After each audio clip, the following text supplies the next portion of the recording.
Introducing the next big thing in wrestling today, WrestleCrate.com, a monthly pro wrestling based subscription service starting as low as $14.99 a month with items that include Mattel action figures, Funko Pop, pro wrestling tees, and signed memorabilia by the biggest names in the business today. For more information, on Twitter at WrestleCrates and our official website, www.WrestleCrate.com.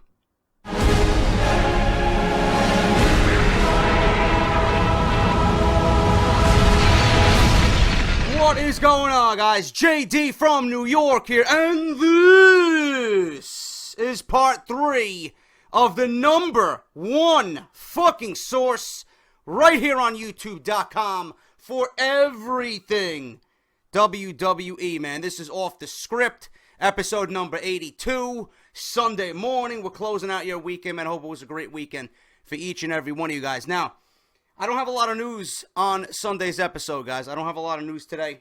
We're going to go over what I do have that I didn't cover in part 2. And then for the remainder of the video, I asked you guys to ask me questions via Twitter. So I'm going to do a little Q&A at the end of this video, man. So stay tuned for that. If you guys want to see more Q&A on Off The Script, just slightly, man. I'm not going to go, all out with the Q&A, and I'm not going to go all out with answering questions. But if you guys want to see some Q&A filtered in with Off The Script, let me know down in the comment section below, all right? So if you guys are new here, you guys know what to do. Hit that subscribe button like I always say each and every weekend. Number 1 source, YouTube.com, everything WWE. If you guys are not following me on Twitter, Twitch, Instagram, and Facebook, all my links to my social media are right there. Twitter being the most important, at JD from NY206. I'm on there. You guys can ask me anything. You guys can keep up to date with what I do on this channel. And if you're not subscribed to the channel, please hit that subscribe button, man. Fucking awesome. Thank you guys so much for all the continued love and support. If you guys missed Off The Script this weekend, parts 1 and 2, link down below. If you guys want to donate to the show, link is down below. And if you guys missed Behind the Mic number 10, where I talk about Night of Champions, that is also down below for you guys as well, man, as soon as you finish watching this video. All right, guys, we're going to start off The Script with the main story. And if you guys have been living under a rock for the last couple of days, you would have seen on Twitter that Triple H has announced the main event for NXT TAKEOVER on October 7th. Now, this is going to be one of, if not, the biggest women's match in the history of WWE. It is set to go down at TakeOver NXT tapings on September 10th. It was announced that Bayley will defend the NXT Women's Championship in the main event. Yes, in the main event of NXT TakeOver on October 7th against the boss, Sasha Banks. This will be a rematch of their title match at NXT TakeOver Brooklyn last month. And that match was considered to be one of the greatest women matches of all time. In another first, this contest will be a 30-minute Ironwoman match. What this means is that the competitor with the most decisions in the allotted time of 30 minutes will walk away with the gold. The last time we seen an Iron Man match was in 2009 when John Cena and Randy Orton fought in an Iron Man match at Bragging Rights, with Cena emerging victorious with a score of 6-5. Also confirmed for the show is the finals of the NXT Dusty Rhodes Tag Team Classic, with the participants yet to be determined. Now, a few things I want to discuss while going over this historic announcement. Number 1, this match alone will sell this card easily. Everyone down at NXT, especially down at Full Sail, is hot for Sasha and hot for Bayley, man. They know. All right, it's going to be the intimate setting down at Full Sail University. It is going to be amazing, and it's going to be something that cannot be missed. So if you don't have the network, do yourself a favor and order the network. You'll get a free trial, and then you can pay $9.99 after that if you wish. You don't want to miss this match, all right? Number 2, they are main eventing. They will steal the show. This match will be better than the match we seen in Brooklyn. Why? Because it's definitely going to be 30 minutes. We got 30 minutes to see these two steal the show. If anything that we learned from that TakeOver show in Brooklyn is that Sasha and Bayley are going to fucking outshine the men in every aspect in this fucking show. in this main event. They're going to outshine every fucking male performer. They don't want to be overshadowed. They got the prime spot of main event. They're going to be closing the show. So I fully believe with every fiber of my being that Sasha Banks and Bayley are going to blow us away 10 times more over than what we've seen in Brooklyn, man. Bank on it, okay? Number 3, we've seen a revolution on Monday Night Raw, correct? Or this so-called revolution with the Divas on Monday Night Raw. Stephanie McMahon comes out. You got Becky, Sasha, and Charlotte coming out on Monday Night Raw. Everybody's fucking hot. Oh my God, the women. We got the NXT women on Raw. It's going to be fucking great. Blah, blah, blah, blah, right? Now, as we've seen as the weeks go by, the Divas Revolution is getting worse and worse. They're reverting back to their old ways with the women, man. No fucking care. No storylines. They're throwing them out there and beat the clock bullshit. 1 minute, 2 minute matches. It was a fucking clusterfuck at SummerSlam with a 9 diva elimination triple tag match. Fucking bullshit, man. They're booking the Divas all wrong. We didn't see Sasha Banks work her ass off in NXT to get to Monday Night Raw fighting Paige in fucking 2 minute matches, man. Now, granted, you guys said that she had a great match on SmackDown with Paige, but, you know, it's too little too late, right? The real revolution here, and it's not a Divas revolution, it's a women's revolution. The revolution is happening in NXT. It's going to continue to happen in NXT, man. This is where the real revolution is. The revolution is with Bayley and Sasha Banks. Really. The revolution is with Bayley and Sasha Banks main eventing NXT TAKEOVER on October 7th. Plain and simple, all right? The other thing I want you guys to really think about, right, is if the Divas Revolution is so fucking great and so historic and so important on Monday Night Raw, right? You got the Divas champion, Nikki Bella, hasn't defended the fucking title. You don't have one woman on the roster saying that they want the fucking title. Charlotte's getting a title match on Monday Night Raw. There's rumors that might main event Monday Night Raw. I highly doubt it. With Vince McMahon sitting behind the fucking gorilla position with the headset on, I doubt he allows the women to close the show, man. But it would be a fucking miracle if that match closed the show on Monday Night Raw. Seriously. But the real revolution is happening in NXT. If Sasha Banks was promoted to Monday Night Raw to get up to the big leagues and go after the fucking Divas title, Nikki Bella and the Divas title, right? If that was the number one thing that they worked their ass off down in NXT for, to get to the main roster and be a Divas champion, right? Why is Sasha Banks now getting a main event spot on TakeOver for the NXT Women's title? To me, it seems like the Divas Championship has just been diminished some. It makes it seem that Sasha Banks is too good for Monday Night Raw, and she's now main eventing NXT in front of Full Sail University's hot crowd against Bayley in an Ironwoman match. When would we ever see an Ironwoman match on the main roster in a main event spot, man? To me, it's as if Sasha Banks is challenging Bayley again and acting as if the NXT Women's title is more important than whatever she's doing on Monday Night Raw. Don't you guys get that perception? Don't you think that, you know, it comes off that way? That's just the way I see it. You know, so, again, it kind of diminishes all this revolution bullshit that WWE is trying to shove down our throats, man. We know, the real fans know where the revolution is. And if you're not watching NXT, you're missing the real revolution. The revolution will happen on October 7th with Bayley and Sasha Banks in that main event.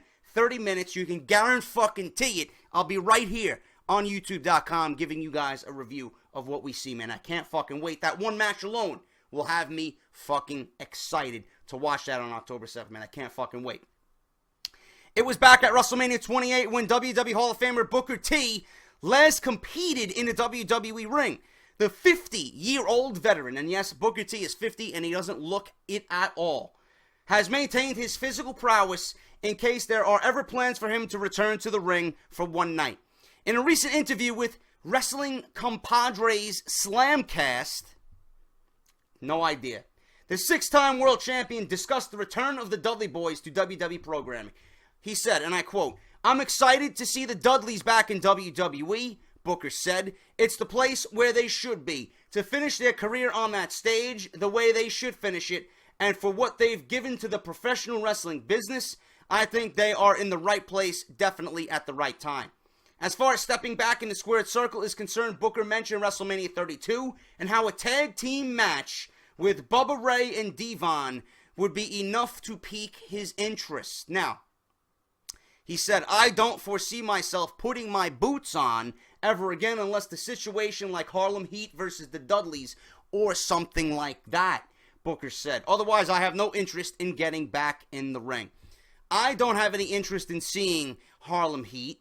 I know with all the rumors going around with Jeff Hardy and Matt Hardy making their way back to WWE at some point, everybody wants to see the fucking Dudleys versus the Hardy Boys for the tag team championships at WrestleMania. That would be an absolute massive selling point for WrestleMania, man. That would fucking scorch the tag team division and set it ablaze, man. I don't give a fuck how many times we've seen it. I don't give a shit.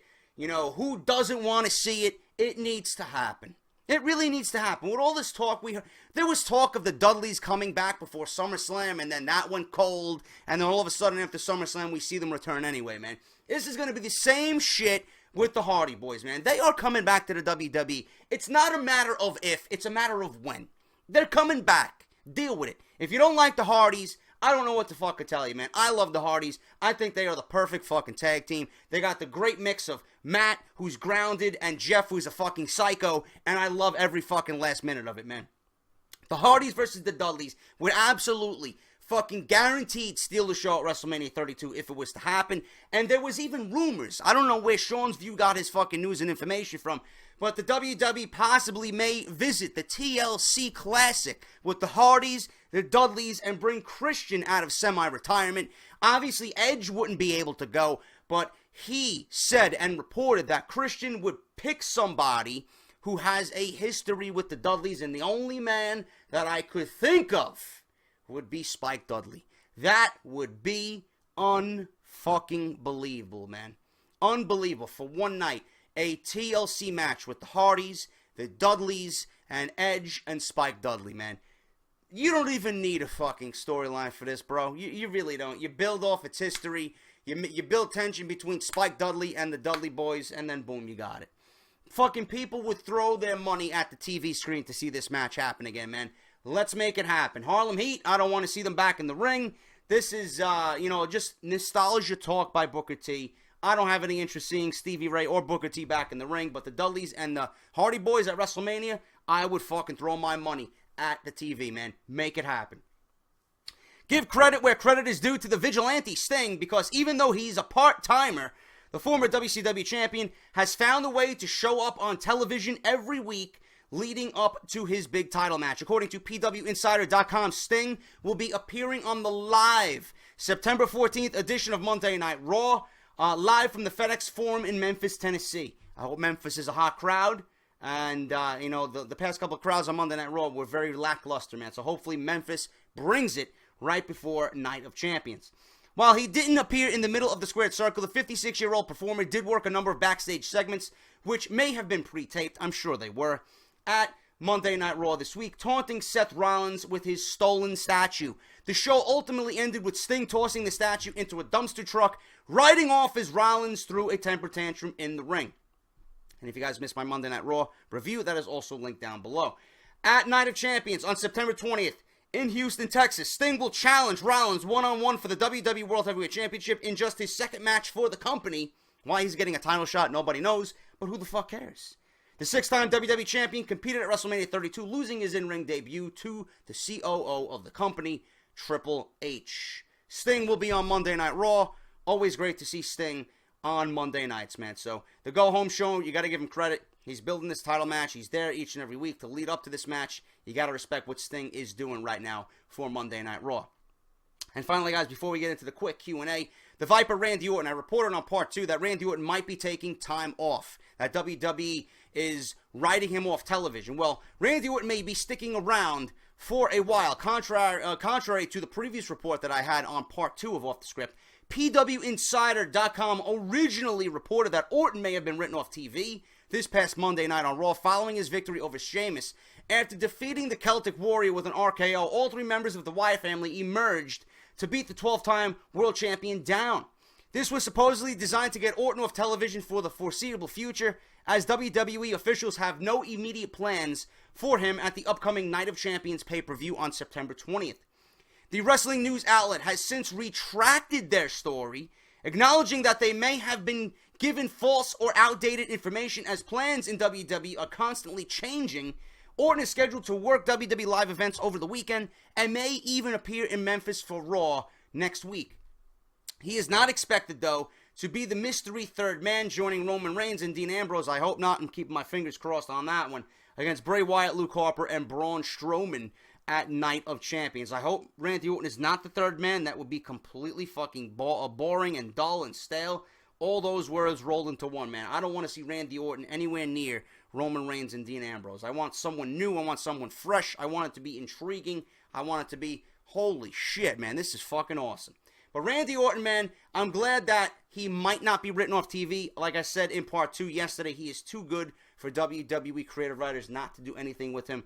Though I don't know what his plans might be at Night of Champions. Maybe a future feud with Bray Wyatt. That was rumored several months back. We don't know. But Randy Orton right now, according to PW Insider, they were given false information and they retracted their story. Randy Orton might possibly be on Monday Night Raw this Monday, and he might be at Night of Champions. So Randy Orton might not be off television in the immediate future, and we will see him in the upcoming weeks, as he will be working live events over the next few weekends. Now, let's get into the Q&A, guys. I know you guys asked me several questions on Twitter, and we're going to be doing this live right now as I scroll through all the comments. One from Balls Deep, man. He's a big supporter of my content, and he's in the stream donating any chance that he gets. This one's for Balls. Do you think DDP deserves to be in the WWE Hall of Fame? I know he didn't wrestle much at WWE, but wrestling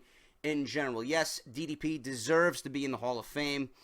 Simply because, not because he's one of the best in-ring workers. He has, contributed to the industry in various other ways, man. Not necessarily inside the ring for WWE. The fact that he's helped Jake Roberts and Scott Hall and several others get back on the right track, and DDP Yoga being as big as it is, to keep these the veterans who want to go back into the ring, like Jericho and RVD, man. Goldust, I know, did DDP Yoga, man. Goldust looked fucking phenomenal when he came back. His contributions to the company itself, man, for what he's been doing lately in the last couple of years, definitely, to me, I think DDP belongs in the Hall of Fame, man. All right, what else we got, man? Let's see what else we got. We're doing it live. Let's see, man. Let's see.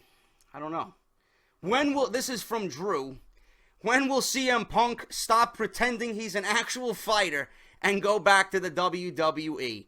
I think CM Punk will be back in the WWE, and I'm going to throw the number out at you.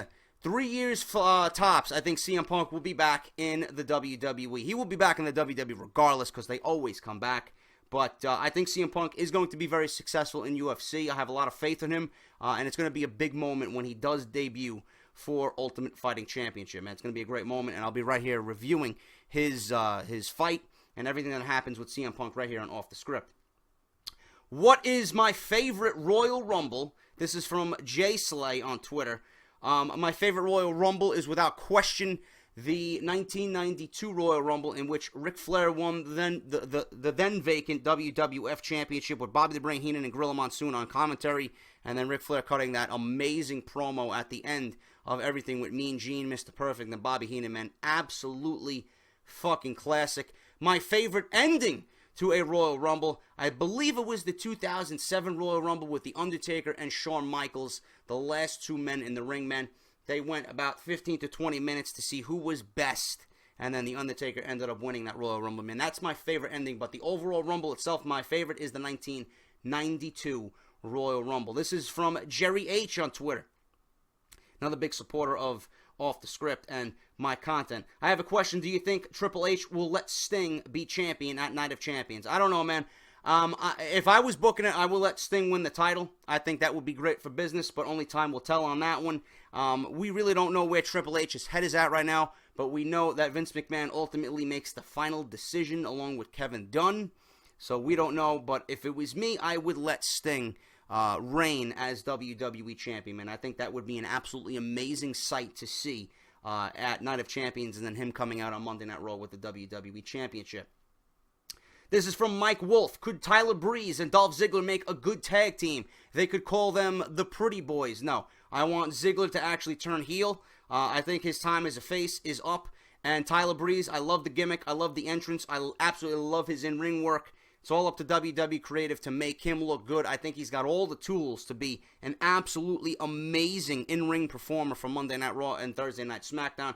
I could easily see Tyler Breeze as a reigning Intercontinental Champion. I could see Tyler Breeze competing for a WWE Championship. I don't know if the gimmick will allow him to get over that hump and be a World Champion one of these years. I don't know, but I think they could be separate, and I would love to see them go one-on-one instead of being a tag team, but I don't want to see Tyler Breeze and Dolph Ziggler in a tag team. And I know Ziggler was quoted that he wants to go one-on-one with Tyler Breeze, and that Tyler Breeze is one of his favorite guys down in NXT. What is my favorite Undertaker moment? My favorite Undertaker moment has to be the time he beat Hulk Hogan at the Survivor Series for his first WWF Championship, man.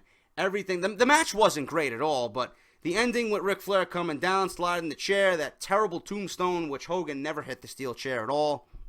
Undertaker actually took more of a punishment on that one as his knees went right into the steel chair. Then you have Bobby the Brain Heenan and Gorilla Monsoon on commentary, which just added to the great moment. And then Undertaker lost the belt 5 days later at Tuesday Night in Texas. And, us now as fans, we look back at it, we didn't know much back then. But it is what it is. That's my favorite Undertaker moment, man. The Survivor Series where he beat Hulk Hogan for his first ever WWF World title. How would I have... This is from Benjamin Richardson, by the way. How would you have booked Dean Ambrose differently since his departure from The Shield? I would have probably, right out of the gate, put him in an Intercontinental Championship feud. I know WWE had him all over the place, fighting for titles, U.S. title, Intercontinental title, in a useless feud against Bray Wyatt. He was all over the fucking place. He was in a ladder match at WrestleMania. It is what it is. But right now, I think Dean Ambrose strives in a tag team with Roman Reigns. He's always going to have that Shield tie-in. Roman Reigns is not getting over right now. He's not ready. The crowd isn't ready to embrace him as the next guy to take over Cena's position. I would keep him in a tag team with Roman Reigns, and I want to have them dominate the tag team division, man. I just like them as a team. I think they work very well together, and that's the way I would book Dean Ambrose. If I was in charge, this comes from Lukeadam123 on Twitter. If I was in charge, who would receive the first budget cut? Absolutely, without question, Kevin Dunn would receive the first budget cut. This is from my buddy Omen. Do you think WWE would hire you if they saw how raw you are on your commentaries? Would you tone it down for more for a position with WWE for a scouter? I don't think WWE would hire me the way I am right now. Would I tone myself down in a way to be noticed by WWE? Damn right I would. I would still be JD. I would still be direct. I would probably tone down the curses and calling people out like The Big Show and Kane. But I don't think they would hire me right now. I wish they would. I would love to be a personality on WWE. I would love to call matches. I would love to fucking interview people. I would love to be a backstage announcer. Whatever, man. Doing interviews. Fuck it. I would love to get coffee for everybody backstage, man. As long as I'm there, you know. But I would definitely tone it down to be more of a scouter for WWE. Most definitely. I would not sell out. That doesn't mean that JD would sell out. But I would definitely do what it takes to get inside the WWE headquarters, man. Definitely. This one is from Paul Moss90 on Twitter. Who besides the Hardy Boys would you like to see return for a possible Mania match and why? Kurt Angle, Daniel Bryan. Why? Because I would book it and it would be fucking amazing. Daniel Bryan and Kurt Angle at WrestleMania in a Iron Man match or a submission match, because there's no two better guys that could deliver a fucking absolutely all-out classic match that we will remember forever besides Daniel Bryan and Kurt Angle. That's the one match I would love to see at WrestleMania for a possible return. I would love to see Kurt Angle back in the WWE regardless, but that's the one match I would love to see for a possible Mania match. This one comes from Table Clock on Twitter. Do you feel like the Divas roster will ever get more minutes? I certainly hope so, man.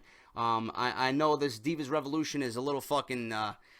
little crazy right now. It's on the decline, and I just hope that someone in creative on WWE or Vince or Dunn, one of these fucking goons, is watching what happens on NXT during this 30-minute Ironwoman match. That's what you got to do for the Divas on Monday Night Raw, man. They got to emulate what you see down at NXT, because to me, the real revolution is happening down at Full Sail University. Who else we got, man? We got from Eiji Jhin 86. Would pro wrestling be more exciting if people stopped giving away spoilers in regards to appearances, winners, losers, debuts, etc.? Absolutely. We live in a day and age right now where the wrestling fan wants everything. They want instant gratification, instant satisfaction. Definitely it would be more exciting if there was no spoilers, no appearances, no rumors, no winners or losers, no debuts given away, no dirt sheets. But we live, like I said, in a day and age where everything is so easily accessible to us. It's hard not to look and hard not to see it, man. Social media is the devil. It ruins everything, but if we didn't have Twitter, we wouldn't be as interactive. I love the interactive portion of Twitter, man, to interact with you guys and give you guys my opinion on everything. YouTube is another great outlet, but yes, to answer your question, it would definitely be more exciting if we didn't have any of that stuff. But, we live in a day and age, like I said, where everybody wants instant gratification. This one comes from Connor Taylor. Do you think that Finn Balor will ever main event WrestleMania? Honestly, no.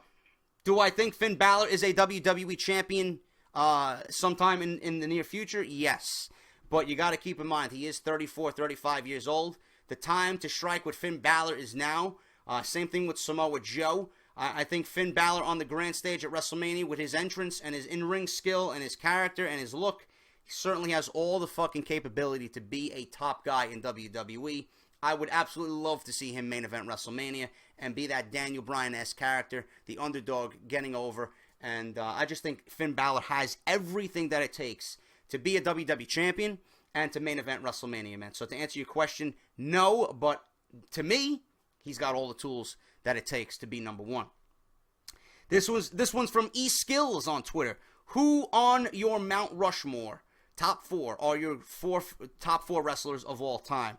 Stone Cold Steve Austin, The Rock. Actually, no, I'm sorry. I'm going to take that one back. Stone Cold Steve Austin, Shawn Michaels, The Undertaker, and Bret the Hitman Hart. Rock would be number 5. What is your favorite pay-per-view of the Attitude Era? This one's from Connor Taylor as well. I can't really answer that, man. I really cannot answer that one. That is just so difficult to answer. I'm not even going to attempt it because there are several. This one's from Lace Up. I ask you here, what was the first Undertaker match you saw, and how did you become a fan of him? It was against Hulk Hogan at Survivor Series, and that's how I became a fan of The Undertaker, man. I just love the gimmick, and there's nobody that can pull off that gimmick besides Mark Calloway, man. There will never be another Undertaker. This one is from Steve, a.k.a. Canuck TV. How long have you been watching wrestling? Ever since I was 4 years old, man. My first pay-per-view ever was WrestleMania 5. And I believe that's when I started watching wrestling. I know I was about 4 or 5 years old, and my first WrestleMania was WrestleMania 5. That was my first WrestleMania, and I remember where I was, man. I was at home with my family. We were watching the pay-per-view together, and it was Ravishing Rick Rude against the Ultimate Warrior, and I cried because I was a big Ultimate Warrior guy. He lost to Ravishing Rick Rude because of Bobby the Brain Heenan's outside interference with that. Held the leg on the outside. Rick Rude won the Intercontinental title. And that was my first experience watching WWE pay-per-view. But I've been watching wrestling, man, for over 25, 26, 27 years. It's crazy. And it's the one thing that I'm very, very passionate about. And I hope I come across that way when I do these types of videos. Dream match that I would like to see that never happened. Again, I really can't answer this question, man. I would love to see a multitude of matches. Daniel Bryan versus Brock Lesnar, Daniel Bryan versus Shawn Michaels, Daniel Bryan versus pretty much anybody, Daniel Bryan versus CM Punk, Shawn Michaels versus The Rock. You name it, man. Those are just some of the few, but there's just so many You know, I can go on and on about who I would love to see, but those are just some of the few, man. The one recent one has been CM Punk versus Daniel Bryan, main eventing WrestleMania for a WWE Championship. This one comes from Fresh from NZ on Twitter. If you were hired as head of creative tomorrow, what would be the first creative change? Monday Night Raw goes back to 2 hours. Number 2 would completely alter the pay-per-view schedule and make it important once again. Bring back King of the Ring would definitely be up there. Let me see. What else we got here? Which wrestler do you prefer? Jeff Hardy or Matt Hardy? This comes from Abraham Cruz. Jeff Hardy, he's just more my style. I love the high-flying talent of Jeff Hardy. I love the absolutely not a care in the world, high risk, I don't give a shit about injuring myself attitude. I just love Jeff Hardy. Matt Hardy is great. He's been getting better each and every time I see him. And I can't wait for them to make their return back to WWE. Most underutilized wrestler on the main roster has to be Cesaro. Who was your favorite wrestler from each WWF, WWE era? I don't know, man. I love some of my favorites of all time. Stone Cold, Shawn Michaels, Undertaker, Bret Hart, Mr. Perfect, Daniel Bryan, CM Punk. You guys know what type of wrestler I like, and those are just some of the few that I do like. Regarding your opposition to two brands, two separate sets of titles, do you think the IC title should be the main title for SmackDown? No splitting of the brands, and keep the titles where they are, man. I did not like that the WWE had fucking 2 tag team titles, 2 world titles. It was just ridiculous to me. 1 brand and 4 or 5 titles, man. That's all you fucking need. It's up to creative to utilize what they got to the best of their ability. If they're not doing it right, they're obviously doing something wrong, because it's just too easy to fucking put people where they belong. So 1 brand, 5 titles, and you got NXT. That's all you fucking need, man. What else do we got? How do you feel when Jeff Hardy did that huge swanton bomb on Randy Orton on Raw? Well, how am I supposed to feel, man? Am I supposed to be jumping out of my seat crazy? I don't know. Does 9 to 5 like Tina's muffins? Yes, he loves Tina's muffins. Freshly baked from the oven. If you had one fuck you to use once a year, what would it be and why? I don't know what that question entails, man. This is from Nate Gildea. If you had one allowed fuck you to use once a year, what would it be and why? I don't know what you're talking about, man, or what you are inquiring about. I really don't know. I really can't answer that question. On a scale of 1 to 10, how cute is Vince McMahon? 0. And that's the end of the fucking Q&A, because it starts getting fucking ridiculous with some of you clowns being gay out there. How cute is Vince McMahon, man? Really, is that the fucking Q&As you guys want me to answer? But I hope you guys enjoyed the Q&A. Hope you guys enjoyed Off the Script Part 3. Let me know what you guys think down below. If you got a question for next week's show, let me know if you guys want to see more Q&A, man. Could be another outlet for Off the Script. I love giving you guys content. I love doing something new, something fresh. So let me know what you guys want to see next week, if you guys want to see the return of a Q&A. Not as in-depth as this week, but a Q&A regardless. But if you enjoyed the video, man, hit that thumbs up. Greatly appreciate it. Sponsors, WrestleCrate, Battle for Wall Street, CSR, Justin LeBar, Josh Eisenberg, and Brian Ghoulish, all that shit, man. Link down below in the description. If you guys want to donate to the show, link to donate is down below as well. And I'll be back next week, man. Night of Champions week. I got match simulations coming up. I got pay-per-view previews coming up. And then we got the Night of Champions review and results as always, man.